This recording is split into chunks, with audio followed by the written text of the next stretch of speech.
Ημερολόγιο αποστολής νούμερο 7, συνέντευξη με τον Σούλη. Καλησπέρα.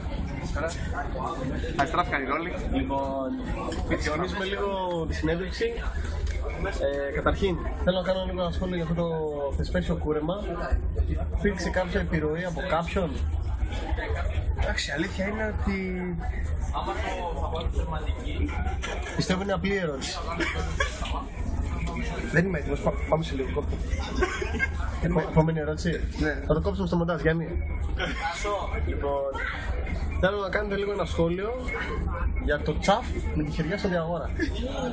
Φήμες λένε ότι τρώγατε το κοβούτυρο πριν. Το βούτυρο δεν τρώω, έτρωγα μαρμελάδα με βούτυρο. Εντάξει, ήταν μια από τις χειρότερες στιγμές που μπορώ να πω της καριέρας μου. Αλλά πιστεύω ότι ήταν μια κακή παρένθεση.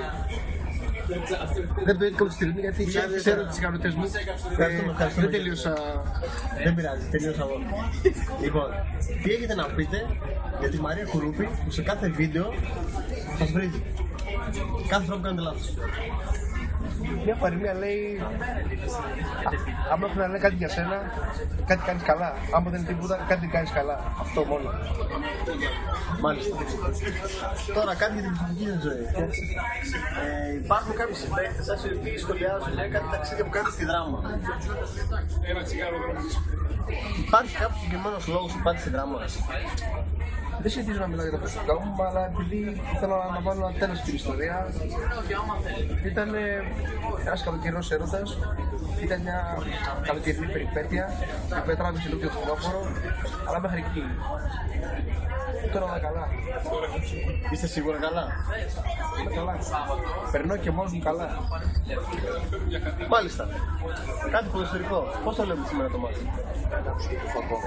Έχουμε πολύ αισιόδοξους μετά τις γιορτές. Κάναμε καλή ομάδα. Καλή ζωή και εμείς και η ομάδα. Και εγώ και η παιδιά. Ήπιατε, φάγατε? Ήπιαμε. Απλά πιστεύω ότι τώρα, επειδή δεν μας περιμένουν από πουθενά, θα κάνουμε το διπλό. Θα πάρουμε τους 3 βαθμούς και θα γυρίσουμε στο Βόλο για πέρα της Αγωγή. Ευχαριστούμε πολύ για τη συνέντευξη.